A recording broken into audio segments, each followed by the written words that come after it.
When you think of someone with perfect pitch, you probably imagine them just, effortlessly hitting every single note, right? Yeah, it sounds almost like magic sometimes. But what if I told you that on an instrument like the violin, the idea of in tune isn't really a single fixed point.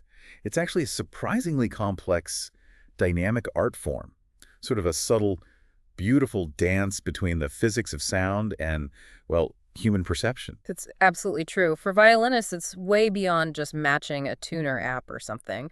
We're really talking about a highly sophisticated component of musical expression.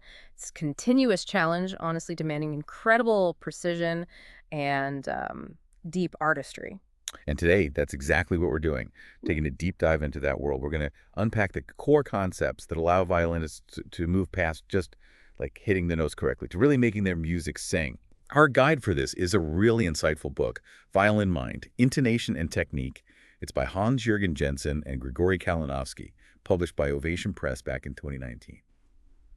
So our mission today is to explore these different tuning systems, delve into the actual physics of sound, Right. and discover how these sort of bigger ideas translate directly to the violin fingerboard for truly expressive, resonant playing. Sounds great. Ready to pull back the curtain? Okay, let's start with intonation itself. We often just think, oh, it's being in tune.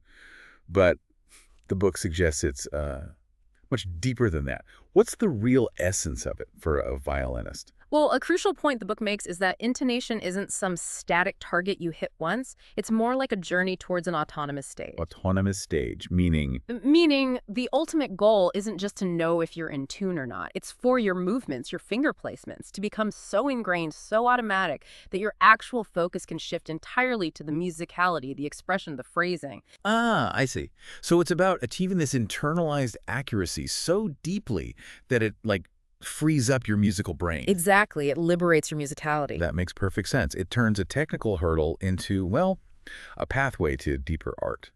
Now, the book introduces a really interesting way to measure sound, very precisely. Sense. How do scents help a violinist master this journey towards that autonomous stage? Cents are a logarithmic unit for measuring musical intervals. It sounds technical, but it's pretty straightforward. Think of it this way. 1 octave, which is a doubling of frequency, measures exactly 1200 cents. Okay. And within that octave, each of the 12 equal half steps you find on a piano keyboard is exactly 100 cents. Right. So this system is incredibly powerful because it basically acts like your ear's microscope. It lets musicians consciously pinpoint and refine those tiny, tiny deviations that our ears might otherwise just gloss over. So it lets you adjust with almost surgical accuracy. Precisely. It's how you move beyond, yeah, that's pretty much in tune to perfectly locked in. That precision sounds absolutely critical for a violinist. Yeah. How does having that super fine ruler for sound practically change how someone approaches intonation day to day? Oh, it completely refines their hearing, their auditory perception. Instead of just hearing that's out of tune, they can start to hear how much out of tune and, crucially, in which direction, sharp or flat. Right.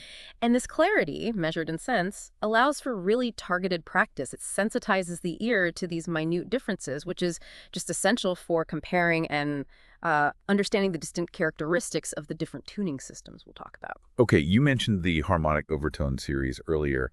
For our listeners, that might sound, well, pretty technical.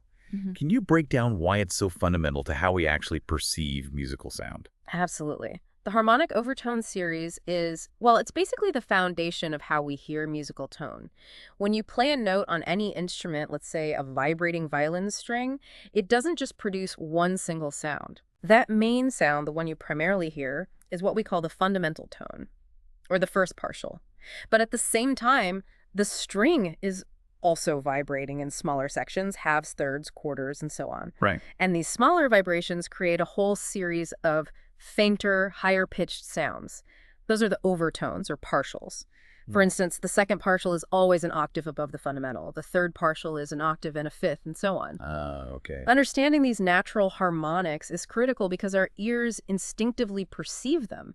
They influence how we hear in tune, why certain intervals sound pure or resonant, and why instruments sound different from each other. That's fascinating. Like every single note carries its own little hidden symphony inside it. In a way, yes. And you mentioned how this natural resonance extends to conic sympathetic vibrations. How do these subtle, almost hidden voices of the instrument actually guide a violinist in real time? Right, zooming out a bit, this concept of sympathetic vibrations. This is where the instrument really starts to talk back to you. When you play a note really solidly, particularly one related to an open string, other strings on the instrument, even the ones you're not touching, will start to vibrate too. Oh, really? Yes, they vibrate at their own best resonance frequency, in sympathy with the note you played, and this effect is strongest. You can actually feel it in the instrument sometimes, and definitely hear it when the note you're playing is perfectly in tune with the open strings harmonics. Wow. So for violinists, it means actively listening for that richer, fuller, more resonant sound. When the note you finger makes the open strings sing along, it's like undeniable feedback. It tells you, yes, you found the sweet spot. So we've got this incredible complexity of sound, these overtones, this resonance. But how do musicians actually apply all this? The book talks about three main intonation systems. What are these different ways of tuning? Yeah, this brings us to a really important point. What does in tune actually mean in different musical situations? Because historically, musicians have used lots of different systems, but the book focuses on three primary ones used today: equal temperament, just intonation, and Pythagorean tuning. Okay. And each one has its own distinct characteristics and is sort of ideal for different applications. It depends on if you're playing solo or with other strings or, importantly, with a piano. Let's start with the one most people probably bump into every day, even if they don't know the name. Equal temperament. That's the piano system, right? Exactly. The 12-tone equal temperament system is the standard for pianos, guitars, most modern keyed instruments. What it does is divide the octave into 12 perfectly equal-sized semitones or half steps. Each one is exactly 100 cents. Right. Nice and even. It's brilliant because it means you can play in any key and it sounds equally, well, in tune or perhaps equally compromised, depending on how you look at it. Well, the key thing about equal temperament is that while every interval is consistent, none of the perfect fifths or perfect fourths are truly perfect according to those natural harmonics we discussed earlier. They're all adjusted, just slightly nudged a tiny bit to make the system work across all keys. It's a very clever compromise for versatility. Okay, so it's a practical solution for keyboards and playing in different keys. But then there's just intonation. That sounds like it's aiming for something different, something purer. It is. Just intonation is all about achieving that purity. It's based directly on the natural harmonic overtone series. The goal here is to produce intervals and chords that are completely pure, meaning they are free of any beats. Beats. You mentioned those before. What are they again? Beats are those subtle, kind of shimmering or pulsing oscillations you hear when two notes are just slightly out of tune with each other. They interfere. Ah, okay. Like a wavering sound. Exactly. Just intonation seeks to eliminate that entirely, creating perfectly smooth, resonant intervals and chords. It's considered ideal for things like double stops, playing two notes at once on the violin in chords, especially in, say, Baroque and early classical music, where that pure, beat-free sound is really valued. The idea of no beats makes the goal really clear. So what does a violinist actually do to achieve that? Is it just listening really hard? It's very much about intense listening, yes, but also knowing how the intervals differ. The key with just intonation is that its intervals are subtly, but importantly, different from equal temperament. For example, a major third in just intonation is actually a bit narrower, a few cents smaller than the major third on a piano. That's what gives it that beat-free quality. Interesting. And the perfect fifth is almost identical to a pure harmonic fifth, just a tiny bit wider than an equal temperament, about 702 cents versus 700. So the book explains how violinists tune double stops and major triads by literally listening for those beats to disappear. They adjust their finger placement, micro-adjustments, until the sound locks in and becomes completely smooth. You're essentially tuning to the lowest common overtones between the notes. It's a very active listening process. The book even groups keys based on their relationship to open strings to maximize this resonance. Wow, that's incredibly precise work. But then there's a third system you mentioned, Pythagorean tuning. What's his unique angle? Pythagorean tuning, named after Pythagoras, of course, has a different basis. It's built by stacking pure, perfect fifths on top of each other, each one being that pure 702 cents. Okay, so stacking fifths instead of equal divisions or pure harmonic ratios. Right, and this system really excels in melodic playing. It creates these incredibly expressive leading tone effects. What you find is that sharps tend to be played higher, creating a strong upward pull towards the note they resolve to. And flats tend to be played lower, giving them a strong downward pull. It adds a kind of melodic intensity. So Pythagorean is less about the pure blend of notes played together and more about that melodic energy, the feeling of the line moving somewhere. Exactly. It's about horizontal motion rather than vertical harmony, you could say. Its intervals also have distinct sizes. A Pythagorean major third, for instance, is noticeably wider or sharper than a just major third. It's 408 cents compared to 386. Hmm. And this difference, this characteristic way of building intervals, leads to a really fascinating quirk called the Pythagorean comma. The Pythagorean comma. Okay, that sounds intriguing. What is it? It's a small but really significant discrepancy. It's about 24 cents. It's the difference you get if you stack 12 perfect fifths upwards versus stacking 7 octaves upwards. You'd think they should land on the same note, just many octaves apart, right? Well, you would. But in Pythagorean tuning, they don't quite match. The stack of fifths ends up about 24 cents sharper than the stack of octaves. And this difference is why notes that sound the same on a piano, what musicians call enharmonic notes, like C sharp and D flat, are actually distinct different pitches in Pythagorean tuning. So C sharp isn't D flat. Not in Pythagorean tuning, no. The C sharp, derived from stacking fifths upwards, is actually higher than the D flat, which is derived going downwards or from a different starting point. The book explains C sharp major is 24 cents higher than D flat major in the system. This whole concept leads to what's called the 24 enharmonic Pythagorean pitches. 24. Yeah, arising from this spiral of fifths. It's crucial for understanding how musicians navigate complex key changes, especially in older music, always emphasizing that sharps want to pull up and flats want to pull down. Okay, so we have these three really distinct ways of thinking about tuning. Equal, just, Pythagorean.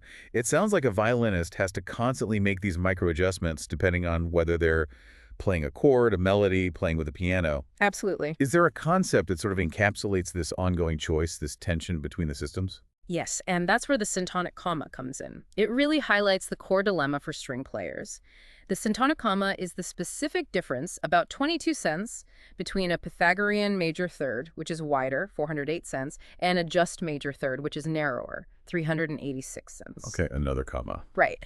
And this small but really significant difference represents that fundamental choice.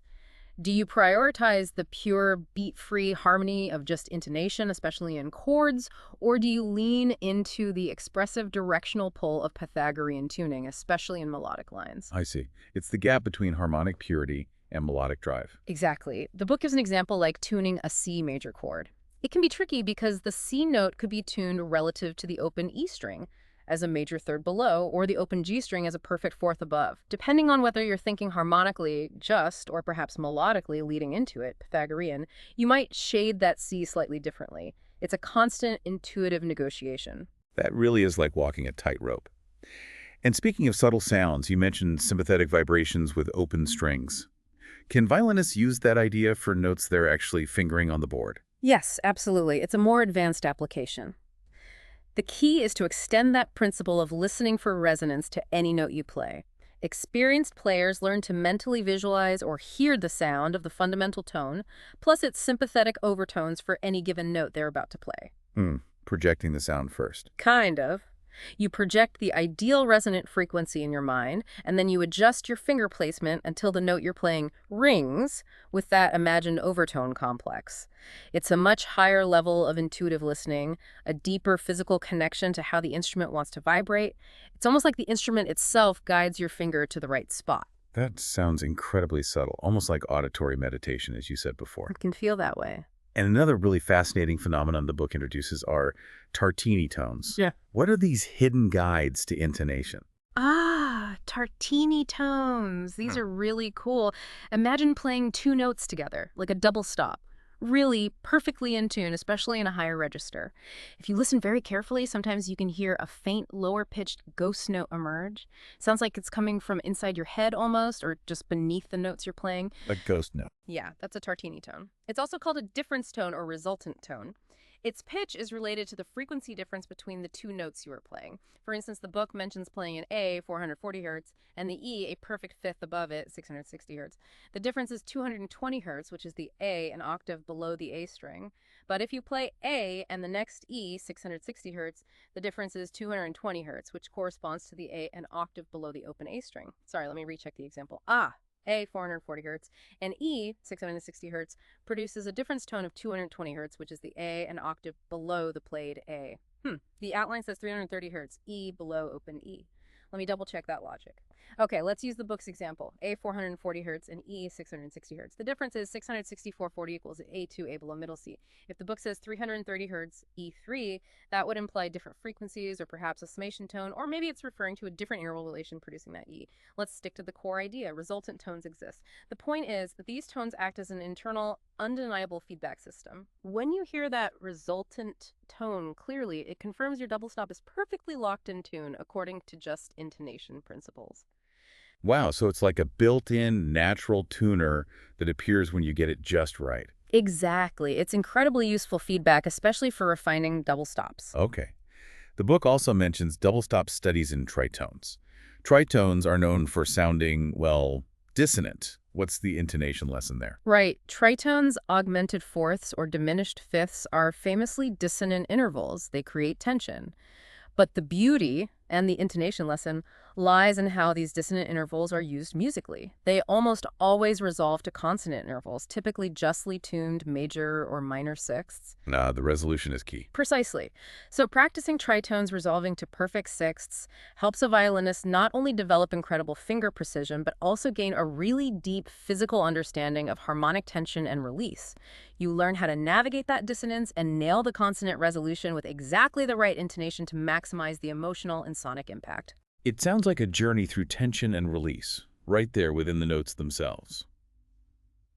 So how does all this theory, sense, overtones, just Pythagorean, actually play out in real music? Like, say, Bach's sonatas and partitas for solo violin. Ah, Bach, yes. Works like his sonatas and partitas are practically a living laboratory for intonation. The book discusses how you really need to draw on both just intonation and Pythagorean tuning principles to bring out the full expressive potential. For example, when Bach writes chords or double stops, a violinist will often lean towards just intonation, aiming for that pure, beat-free resonance that makes the harmony sound rich and stable. Okay, for the vertical moments. Right. But then, in a fast-moving melodic line or a passage with strong leading tones, they might instinctively shift towards Pythagorean tuning. They'll shade the sharps a little higher, the flats a little lower, to emphasize that strong upward melodic pull for sharps and strong downward melodic pull for flats that the book mentions. It brings out the energy and direction of the line. So it's constant shifting based on the musical function. Exactly. The book gives an example from the Bach E major partita, where the open E string often acts as a tonic pedal, a kind of anchor.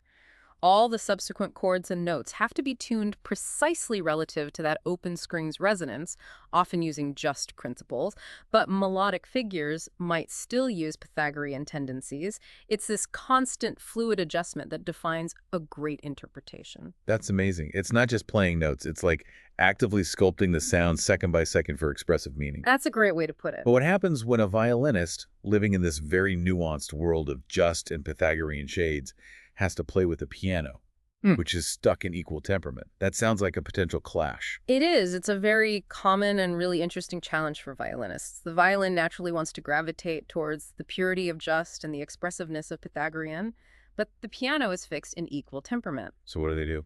Compromise? They have to. It requires incredibly careful listening and constant adaptation. A violinist will usually tune their open strings in perfect fifths, Pythagorean just, but when playing with the piano, they have to be ready to adjust almost every other note slightly. Often, they'll need to play major thirds a bit wider than just, closer to equal temperament, or adjust sharps and flats to match the piano's specific pitch, even if it feels slightly less resonant or melodically right on its own. So they're constantly nudging pitches by a few cents here and there. Constantly. The book gives examples from composers like Beethoven and Janáček, showing specific spots where a violinist has to consciously alter their natural intonation tendencies to blend perfectly with the piano. It demands incredible sensitivity, flexibility. It's like having to constantly adjust the focus knob on a camera in real time to keep the ensemble sound sharp. Wow, that's a whole other layer of skill, being fluent enough to shift between these intricate tuning philosophies on the fly. It really is. It truly transforms the act of being in tune from hitting a fixed target into this dynamic artistic choice that changes depending on the context. Hashtag tag tag outro well. What an incredible deep dive that was. We've really peeled back the layers on violin intonation today. It's gone far beyond just, hitting the right note. Definitely. We've seen how it's this complex, really beautiful interplay of physics, human perception, and deep musical intention, all rooted in these different systems like equal temperament, just intonation, and Pythagorean tuning. That's right. And understanding these nuances, whether it's the tiny differences measured in cents, or the resonant feedback from sympathetic vibrations, or even listening for those hidden tartini tones, it really transforms your whole appreciation for how music is made and perceived. Yeah. It elevates the idea of in tune from just a basic requirement to a truly dynamic, expressive art form, something that breathes life into every single note. So thinking about all this, especially that idea from Pythagorean tuning, the geometry and the humming of the strings, as some have called it, how does embracing the fact that sharps naturally seem to want to lead up and flats want to lead down, just based on the physics of sound, how does that maybe deepen your connection as the listener to any musical experience? Does knowing about these hidden choices, this subtle physics, make you listen differently to the music you hear every day?